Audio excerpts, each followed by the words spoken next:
just for the record, it took work. Yeah, I bet it took a lot of work for me to get to this place of maturity, which I don't think I'm fully mature yet.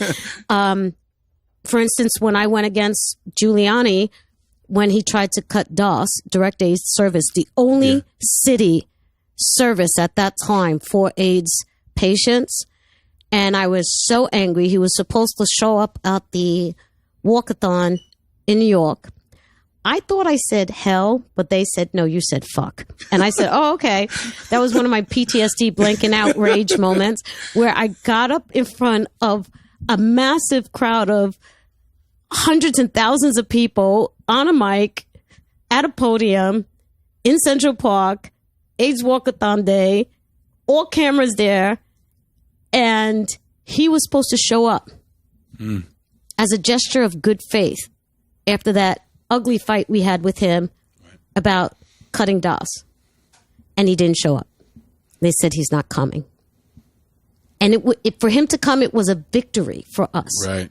For the people in the fight, for the people who were living with HIV and AIDS. And he didn't show up. And so many people were hurt. It was a bad, bad message he was sending. Like, I don't give a shit. And I was young. And I was fiery. And I was immature.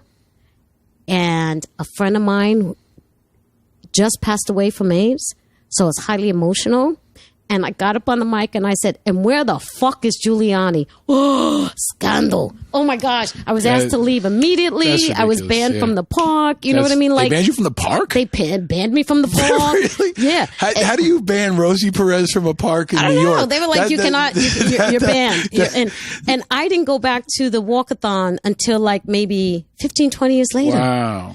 And when they invited me back, and I want to be honest, I was humbled. I didn't blame the gay men's health crisis. That's politics. Right. They had to do what they had to do.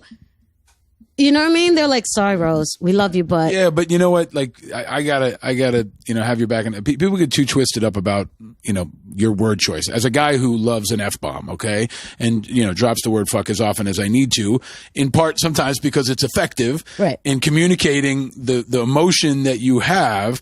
I have no time for people worrying about whether or not you said fuck or shit when people are dying from AIDS, right? When so many people are dying, when people have criticized me for my word choice around suicide, when we're losing 20 veterans a day, 20 of our friends are dying every day, and I'm not going to quibble around my word choice, right? We have to focus on the bigger picture. And I think that, I appreciate you talking about the evolution of how you've thought about these things.